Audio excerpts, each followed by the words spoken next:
Hello and welcome to my corner of the internet. I am Sheila. I came back here to share some thoughts and ideas that have been swirling around my head, and I'm going to be doing a series where I share my thoughts on different things, especially around life lessons that I'm learning along the way as I live my life, as I take notes and just kind of learn and grow. I'd like to share that for those who might be on the same page, those who might be on a similar journey. And yeah, mine is one of learning. Today's episode is going to be around friendship. Friendship is something that I've been thinking a lot about lately, especially I would say throughout this year. There have been circumstances that have made me really think about friendship this year. So I thought I'd share with you some of my thoughts around friendship, things that I've learned along the way pertaining to friendship. We all know friendships, they evolve. Sometimes they stagnate, and sometimes they explode like a supernova, Sometimes they end abruptly and over something, dramatic that happens, and, we fall out with our friends or break up with our friends. But sometimes they just have this slow fade where you're really close to someone or to a group of people, and over time it starts to be less and less so. And then you start to realize, wait, we used to be friends. This is kind of more of a history thing than a present thing. If you look through your life, if you've been on this planet at least 2 decades, I think it's safe to say 20 years would be a good measure of how much life experience you've gone through and the chances that you have had friendships that have changed over time. So maybe it starts with, you're living in one town or you're living in one country, and you move to a different country, and all the friends that you had, you have to leave behind. And, a lot of people might try to keep contact, keep a communication kind of line going, but sometimes you change, you grow, you lose interest in the things that you used to share, one or both of you, and it just means that over time the friendship starts to fade and it's no longer a part of your present life, of your day-to-day. But I think we've all heard certain things last for a season, and that also includes friendships. So some friendships are only meant to happen for a particular season in your life, and some are even supposed to be there for a number of seasons of your life. And as the seasons change, as you continue to grow, as you continue to evolve as a human being and change and become, different versions of yourself, then the friendships might not really fit into your new self. And it doesn't really mean that because you're learning and growing and improving, that means you always have to let go of your friendships. They could be also, improving, growing, learning, but sometimes that sets you apart. One of the reasons I've been thinking about friendship a lot lately is because my lifestyle has changed quite a bit in the last few years, especially I would say since around 2018. So during that time I found that I would travel quite often compared to before, and so that meant that I was constantly being introduced to new people, and I was creating new interactions, which sometimes ended up being friendships, and sometimes those friendships lasted weeks, sometimes they lasted months, some of them are still kind of ongoing. I've met so many people in a short span of time, people who move a lot, people who travel for work, and are often stationed in one place for a very short period of time, at most around 3 years. It made me realize how quickly I can forge new friendships.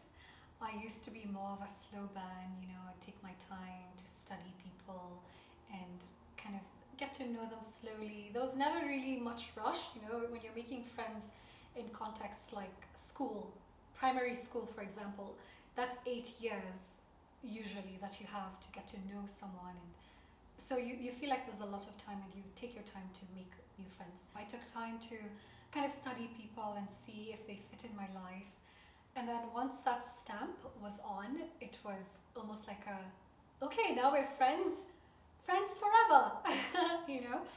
We'll be friends forever because we've become friends, and it took a while for us to build this and make this what it is. Over the years, I've come to learn that friendships that I would have considered close friendships have changed.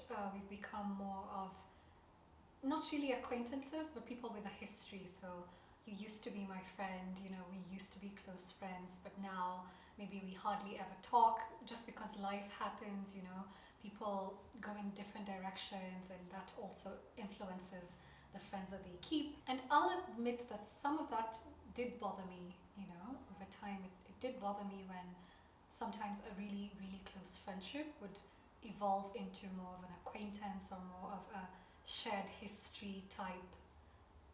Like we know each other, we used to know each other, and maybe if we sat down today, we would be completely different, we'd be like strangers. So a thing that I would say I kind of struggled with was whenever that happened, especially, well, when it happened in more of an abrupt way, maybe there was a reason that the friendship stopped being what it used to be. It wasn't easy to figure out how, you know, not to act too familiar, how to set new boundaries, or maybe to decide to just kind of play pretend. A funny thing about friendship though is that different parties involved might see it through a different lens. For example, since I was a kid, I would gravitate towards certain people, and over time, you know, with spending time with them and realizing we have so many shared interests, then it would become a friendship. I would never really consider, you know, qualifying it in terms of hierarchy. So, you know, the idea of best friends, or, yeah, this is my best friend and these are my closest friends. That's actually more of a natural thing for me, to kind of become closer to people and see them as close friends, rather than to call someone my best friend. But somehow those labels were stamped on me, either by the friends themselves or by the people outside of the friendship looking in. So people would kind of just say, oh yeah, blah blah blah and blah blah blah are best friends. And I would often just be caught in the, oh, so I'm this person's best friend. But I never really understood what that meant, like your best friend, because I always had different friends for different reasons. Different friends understood different aspects of me and were similar to me in different ways that weren't necessarily shared amongst them. So every single friend had almost equal importance in my life, because they filled a part of me that another one didn't, and then this other one filled another part of me that the other one didn't. And so I always saw them as equal, and I would have a group of close friends rather than a best friend.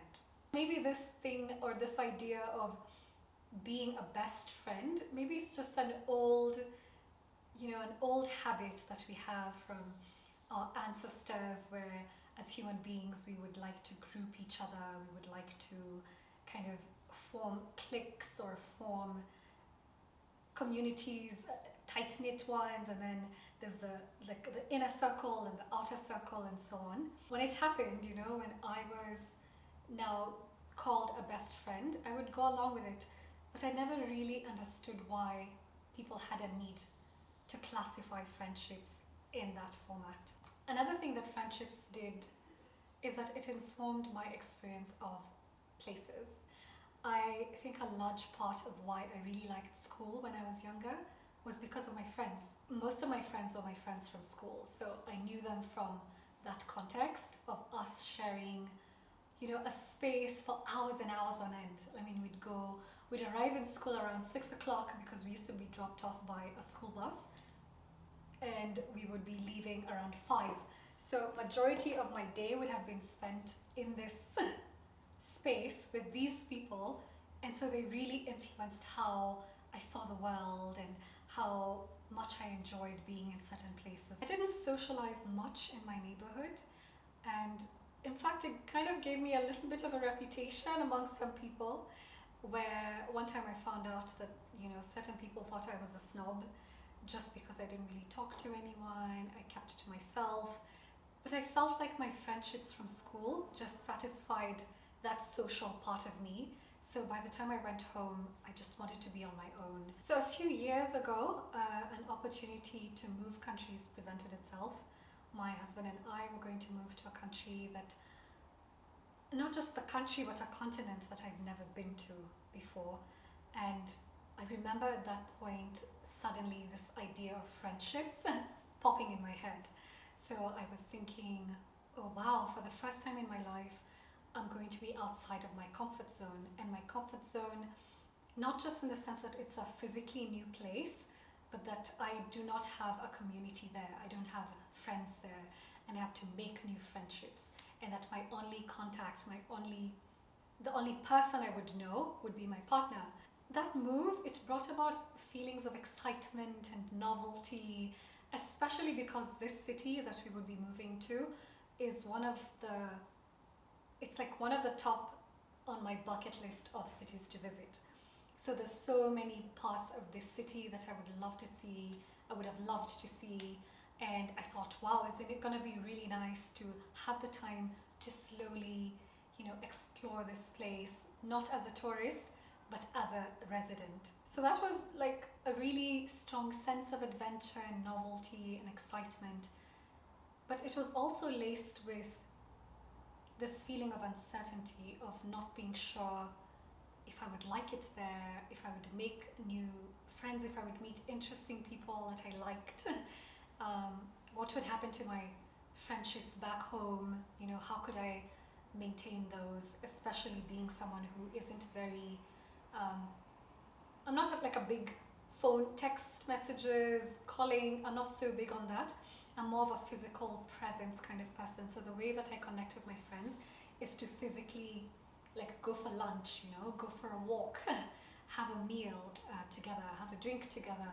And that's how I catch up with people, because I like to have that personal interaction. That to me is much more real than, making a call. I feel like I could make phone calls and have deep conversations, yes, but then it's really unlikely. It's much more unlikely than if we were physically in the same space. But then I came up with ideas of, different activities that I would participate in that involved groups, and then that way I would get to meet people who are like-minded, who are interested in the same things as me, and hopefully forge some really good friendships.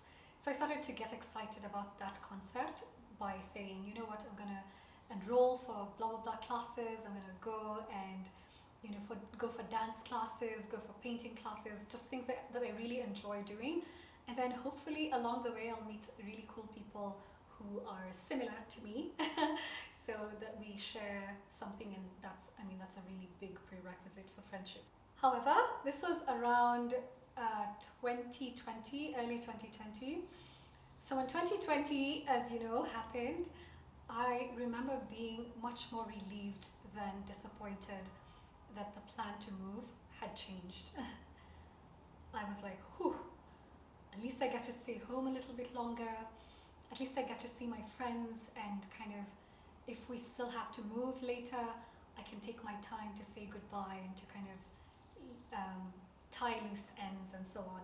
What I know now, based on the events that have happened in the last 2+ years, is not just that life is constantly in a state of change or constantly subject to changing, but so are friendships, especially the friendships that are dependent on the location that we're in. I've met so many incredible people, and I continue to. I can't even count how many new friends I've made in the last, and different levels of friendship, obviously. I used to say that it would take a lot for me to call somebody a friend. Interestingly now, I think it takes a lot less, and it might have something to do with just being more grown, being more aware of who you are, and therefore knowing what makes a friend faster. I've made a lot of new friends, I've met some incredible people, and some old friendships have slowly but gently faded into a shadow of what they used to be. An idea more rooted in the past than in the present, more like linked to a shared history. So what's a friendship? Is it constant presence? Is it being there through the tough times? Is it sharing in the day-to-day life and celebrating small wins together? Is it aiding in each other's growth? Is it sharing good times and much needed laughter? Is the measure of friendship its longevity or its utility? So I'll give my take on what makes a good, sometimes great friendship. Mutual respect.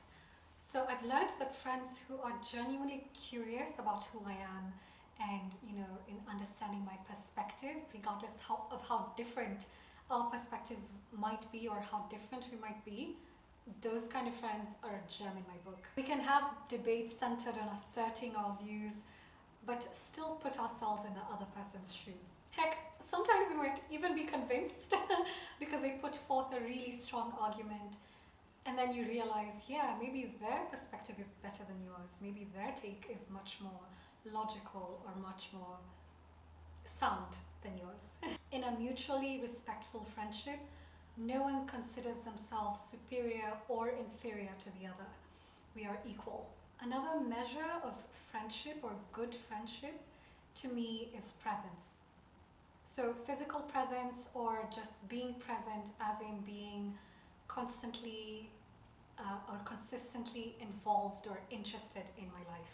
Sometimes life dictates that we focus more on work and family, and that's completely natural and that happens. But in such a case, friendships end up taking the back burner. And I think the key to retaining friendships or to continue growing friendships in such situations is to have balance. So I, for example, am one who's one of my love languages, one of my stronger love languages is quality time, and that requires physical presence. So either meeting up for a coffee or coming to each other's home to visit and sit with each other and talk to each other and just have a physical interaction where you can connect with someone on a deeper level. I can text and I can call, so I'm kind of terrible at it. I try my best, but it's not really, for me, a way that I successfully connect to people. So I prefer to have physical meetups. So as long as we can be able to meet every once in a while, then we can be able to continue to keep a friendship.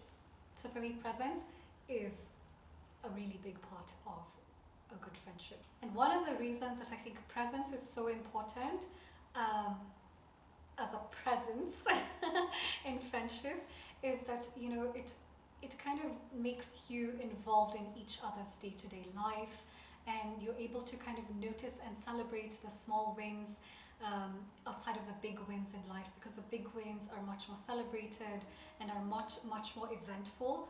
But if you're there to celebrate the little wins along the way, I think that's so valuable. And that's camaraderie. It's sharing the ebbs and flows of life, and that's what creates bonds, at least in my perspective. So sometimes old friendships also kind of just take a rest or a bit of a break, and when you do come back, you're back to what it used to be, or you're back on a different level, and that's also fine.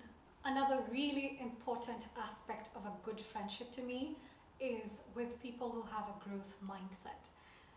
I'm a big learner. I'm so big on learning. Call me a lifetime learner. I just consider myself, and I hope that I'll be someone who's always going to be curious and always learning, even in my old age. There's a lesson in every corner we turn, in the mistakes we make, in trying new things and considering new perspectives. I love to have friendships that nurture this curious side of me, to be among fellow curious people who are also considering new ideas and new perspectives that I haven't considered myself. That to me is exciting, it's stimulating, it's kind of what builds a friendship. Laughter. This might as well be the first thing on my list, because I tend to be drawn to people who love to laugh and make me laugh. I try to find reasons to laugh in the most mundane of things. I find humor in the most basic of things. And I can laugh at dry jokes sometimes, as long as they're not too dry, or my style of dry jokes. So yeah, laughter is a huge thing, because life itself can be really intense sometimes, and just being able to laugh and be light as much as possible, that's a really big part of what friendship is. It's kind of helping each other to forget about the difficulties of life sometimes. All that takes is laughter. It's just a good laugh. Some of the most painful losses of friendship have been those with people that I associated strongly with laughter.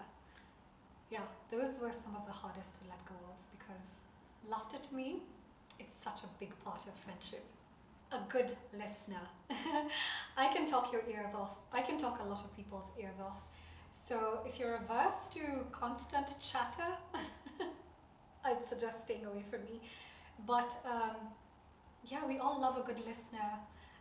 For me, part of processing ideas and thoughts is through speaking them out, saying them out loud. So someone who can sit with me and even kind of help me through the web of my thoughts to help me find clarity in my thinking, that's a very valuable part of friendship for me. Hopefully I can also take a beat and listen to my friends, or be a good listener to my friends, because we all love a good listener. This is a huge one for me, honesty and forthrightness. So I like to be around people who are straightforward and speak their minds and speak their truth. No little lies to make everyone comfortable, make us sit easy. I would rather hear the hard truth. I'd rather be around people who tell it to me straight, so I don't have to jump into conclusions. Because jump I will. I want to jump into conclusions, especially with my overthinking brain. So it helps to have people who just say exactly what they mean, and there's no need to start guessing or to decipher meanings behind cryptic statements and so on. So I'd rather one who tells it to me straight, rather than an expert sugarcoater who just wants to keep the peace but never really gets to the crux of things. Hard or difficult conversations are necessary to build depth and a strong foundation for friendship. None of us can read minds, but I'll be the first to admit that sometimes I don't necessarily speak up or say exactly what I think, or say if I've been offended or if I didn't like something that a friend did. And that's probably something I would want to work on. But also I think it takes a certain level of comfort in a friendship, like to be comfortable enough to share when you feel some kind of way about something, when you feel slighted or you feel offended by maybe something a friend has done or has said. Kindness. This goes without saying. I think it's a center point for most of human interactions, whether it's friendship, whether it's relationships, whether it's dealing with strangers in public spaces. I think kindness is a huge part. I think we should all always try to be kind. And that's not to be confused with being nice, because nice might not necessarily be honest. There's a lot more I could list here. Some of them I even would just find kind of obvious, but these particular ones that I've mentioned come to mind. I've now come to a place in my life where I see friendships more from a lens of abundance than scarcity. Sometimes the end of one friendship can be the beginning of another new and beautiful and fitting friendship. I've learned to let go in gratitude and love, and to embrace the new, knowing that it might last or it might fade over time, but it will surely teach me something about myself, about the world, about people. But it'll leave a mark, or it'll make concrete a lesson that I was yet to fully learn. I'll end with a toast to friendships and the pivotal role that they play in our lives. After all, we humans are essentially social beings. Goodbye and have a lovely week ahead.